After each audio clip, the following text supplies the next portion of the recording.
Halo guys, gimana kabarnya? Semoga sehat selalu dan tetap semangat menjalani aktivitas. Selamat datang kembali di channel Mager Santai. Kali ini saya akan membahas alur film yang berjudul Taktiran Das 2021.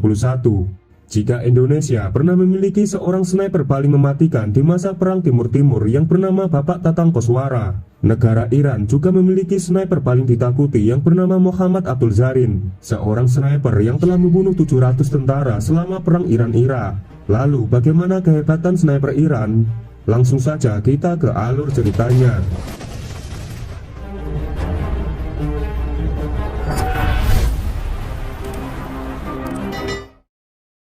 Film berawal memperlihatkan para tentara Irak sedang membawa dua orang tawanan dari negara musuh mereka Iran untuk dilepaskan di wilayah perbatasan. Kedua tawanan tersebut merupakan kakak beradik. Seorang perwira militer yang bernama Abdul Qadir memerintahkan anak buahnya untuk melepaskan tawanan. Tapi penjaga perbatasan mengatakan bahwa hanya ada satu tawanan yang akan dibebaskan.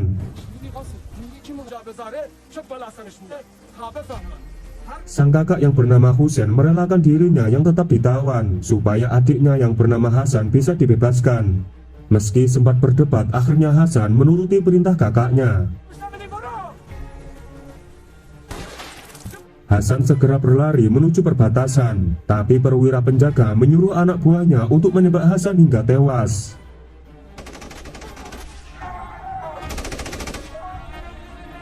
Di saat Husain juga akan ditembak dan tiba-tiba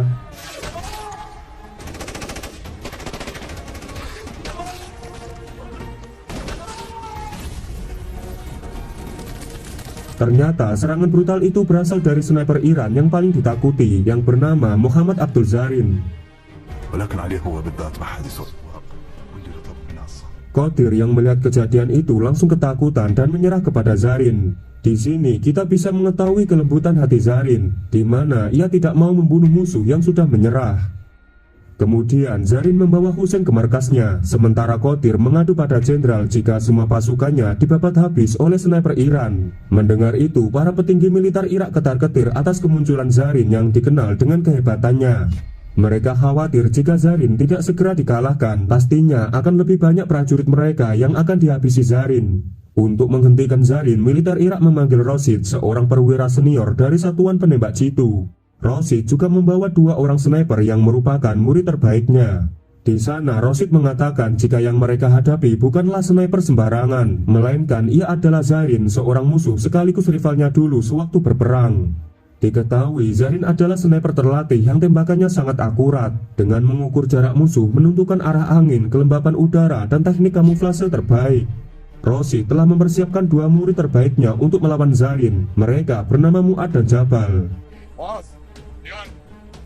Rosid lalu membuktikan kehebatan muridnya dalam menghabisi musuh. Mereka ditantang menembak sandera dari pasukan Iran.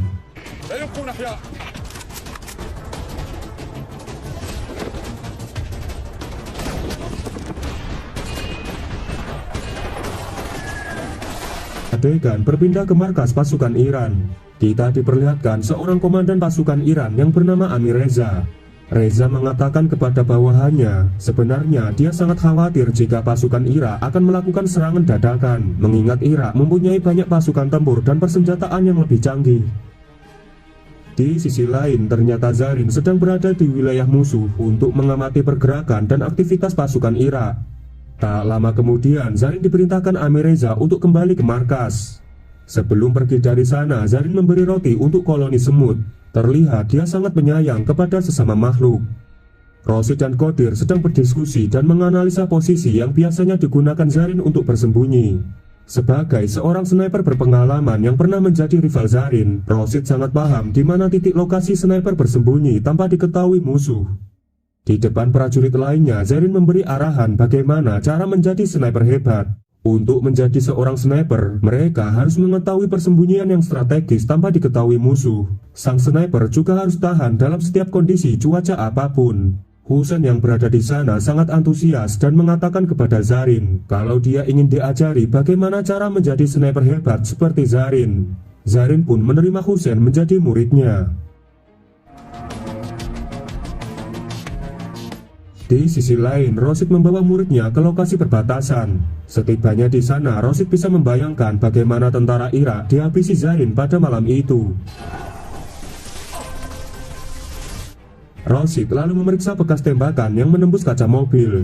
Dengan pengalamannya, Rosid langsung mengetahui posisi Zarin ketika melancarkan serangan.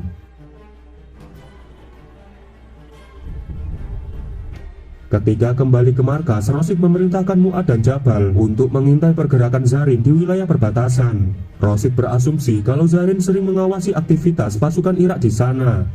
Sedangkan di markas pasukan Irak, malam harinya para tentara akan istirahat.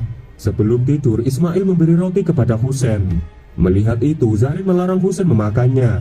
Ia mengatakan jika seorang sniper harus terbiasa puasa untuk melatih ketenangan jiwa dan juga konsentrasi, sehingga saat menembak bidikannya tidak akan meleset. Esok harinya, Zarin mulai melatih Husain menjadi seorang sniper.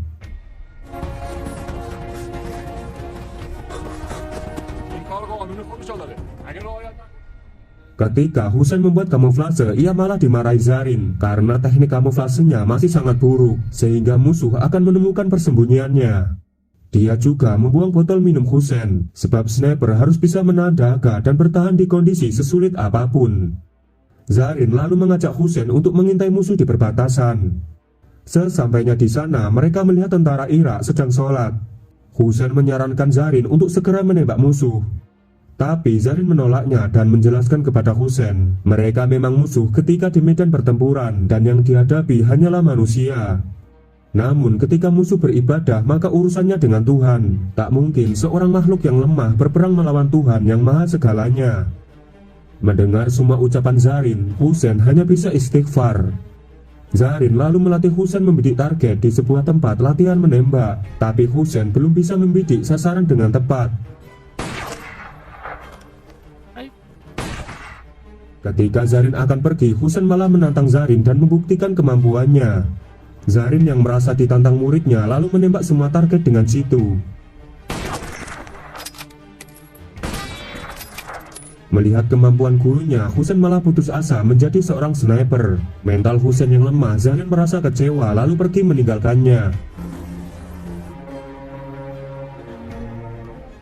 Malamnya, Zarin bertanya kepada Ismail kenapa Husain tak kunjung kembali ke markas. Kemudian Ismail menjawab jika Husain sedang berada di perbatasan. Zarin yang tahu jika perbatasan adalah tempat berbahaya bergegas menyusul ke sana. Ternyata di perbatasan, Mu'ad dan Jabal sedang mengincar Zarin. Di sana mereka melihat Husain sedang menangis yang meratapi kematian adiknya. Mu'ad langsung mendatangi Husain dan akan menembaknya dari jarak dekat. Namun tiba-tiba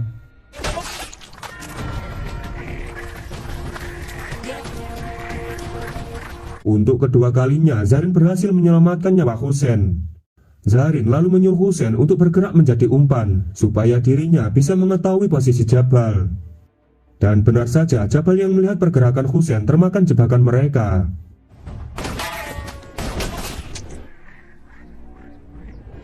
Esok harinya, jasad Mu'ad dan Jabal dibawa ke kamp Irak. Melihat kedua muridnya telah tewas membuat Rosid sangat marah. Dia segera memerintahkan pasukannya untuk menyerang kamp Iran secara mendadak, sedangkan dirinya akan fokus mencari dan menghabisi Zarin.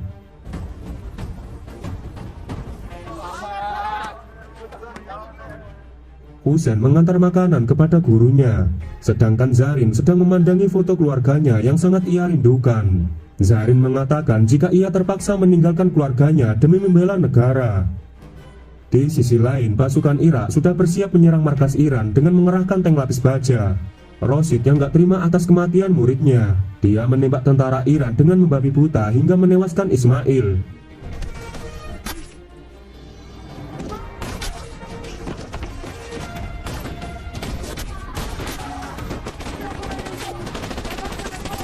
Mendapat laporan adanya serangan sniper musuh, Zarin pun segera bersiap ke medan pertempuran. Tapi Reza berusaha mencegah Zarin. Menurutnya, sniper musuh sedang memancing Zarin keluar. Mendengar itu, Zarin mengatakan dengan tegas jika selama ini dirinya sama sekali tidak takut dengan kematian, dan ia sudah bertawakal atas keselamatannya kepada Tuhan.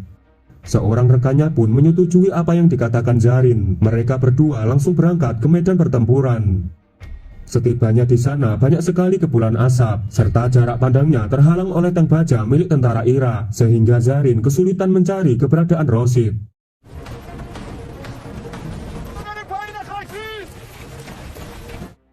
Melalui teropongnya, Rashid dengan mudah melihat pergerakan Zarin. Zarin melihat sebuah kode tangan dari Rashid yang menantangnya untuk berduel. Zarin pun langsung bergerak menuju ke posisi yang strategis. Ketika saling membidik, mereka mengingat duel sniper masa lalu. Waktu itu Zarin membuat Rashid terpojok dan tidak bisa apa-apa. Tapi Zarin tidak membunuhnya, melainkan hanya menembak telunjuk kanan Rashid sebagai peringatan. Dari kejadian itu, Rashid sangat berambisi untuk membunuh Zarin. Tapi di duel kali ini, nampaknya Rashid yang diuntungkan, karena ia lebih cepat menembak Zarin dan membuatnya tumbang. Rashid lalu memberikan komando untuk segera menyerang markas Iran, karena sniper andalan mereka yaitu Zarin sudah berhasil ia tumbangkan.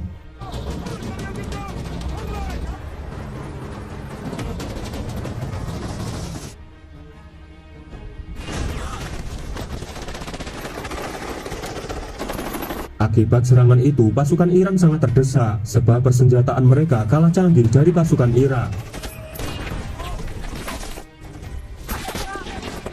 Di tengah kekacauan, ternyata Zarin masih selamat, karena tembakan Rashid hanya mengenai telinga kanannya. Zarin pun kembali bangkit dan membidik satu persatu pasukan Irak dengan snipernya.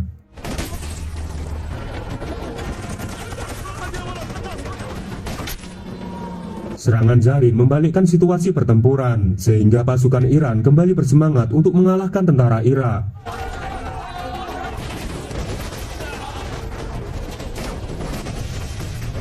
Merasa serangannya telah gagal, Jenderal Qadir langsung menarik mundur pasukannya kembali ke markas.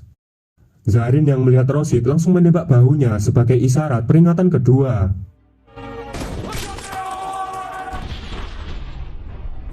Ketika Zarin kembali menemui rekan-rekannya, mereka semua tidak percaya jika Zarin ternyata masih selamat. Sementara di markas Irak, Rashid dimarahi habis-habisan oleh atasannya. Dia menuduh Rashid telah membuat laporan palsu atas kematian Zarin, hingga pasukannya banyak yang tewas. Dan akhirnya Rashid diskors beberapa waktu, dan tugasnya akan digantikan oleh sniper lain yang telah mereka siapkan. Sang kapten berasumsi jika sniper andalannya sekelas Rashid saja tidak bisa membunuh Zarin. Lantas ia membuat rencana licik dengan mengutus Abdul Qadir akan berpura-pura berkhianat dan memberikan informasi palsu kepada pasukan Iran. Esok harinya Qadir mendatangi markas Iran. Di sana ia mengatakan kepada Amir Reza dan petinggi Iran jika pasukan Irak akan menyerang dengan jumlah lebih banyak daripada sebelumnya. Ia memberitahu pada mereka hanya ada satu cara untuk menghentikan rencana itu, di mana Zarin harus diam-diam menyusup ke markas Irak dan menghabisi sang kapten. Awalnya Zarin dan Amir Reza tidak percaya dan menganggap ini jebakan. Tapi Zarin yang tidak takut mati justru mengatakan kalau pasukan Irak akan termakan dengan jebakan mereka sendiri. Malam harinya Zarin berhasil memasuki kamp Irak, dan benar saja semua yang dikatakan Qadir hanyalah jebakan belaka. Ketika matahari terbit, ternyata banyak pasukan Irak yang sudah bersiap menunggu kedatangan Zarin. Tapi dengan skillnya Zarin selangkah lebih di depan, sehingga musuh termakan oleh jebakannya sendiri.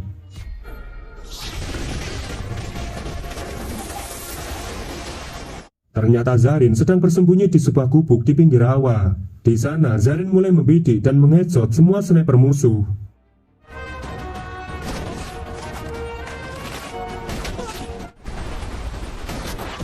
Sang kapten yang belum tahu posisi Zarin memerintahkan anak buahnya menembakkan artileri ke segala arah.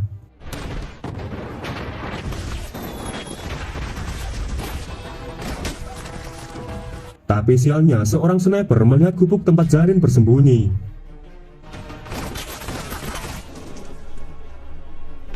Sniper musuh lalu mendekati gubuk untuk memastikan jika Zarin benar-benar sudah tewas. Walau terluka, Zarin mampu mengheadshot sniper musuh. Sementara Rashid yang sudah mengetahui posisi Zarin, ia mulai membidik Zarin dan tiba-tiba